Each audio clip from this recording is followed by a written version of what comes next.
এখানে, আপনি আমাকে ওখানে কেন খুঁজতেছেন? সিরাজ আমাকে ওই জায়গায় দিয়ে যাও, যাও যাও যাও যাও যাও জড়িয়ে ধরো।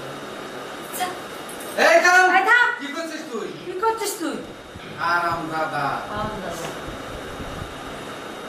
আবার দিব, ওটা আবার দিব। হ্যাঁ, জড়িয়ে ধরতে জড়িয়ে ধরতে থাম, কি করছিস তুই?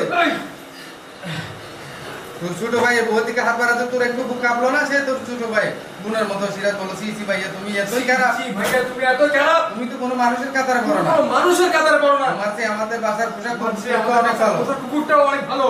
তুমি যদি আজকে আমার বড় ভাই না হয়ে ছোট ভাই হতা, ছোট ভাই হতা, তাহলে আমি এখনই তোমাকে জুতা করে বাড়ি থেকে বের করতাম।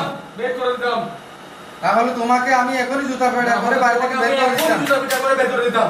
মা বললো সিরাজ ছোট দেখে কোনো লাভ নাই, একে এখনো বাড়ি থেকে বের করে দেয়। আমি কোনো লুচ্চা বদমাইশকে ছেলে পরিচয় দিতে চাই না, আমি তাকে আমার চোখের সামনে দেখতে চাই না। এবার সিরাজ বললো আমি এখনো খারাপ কিছু করি নাই, মাত্র শুরু করেছি। আমি এখনো খারাপ কিছু করিনি, মাত্র শুরু করেছি।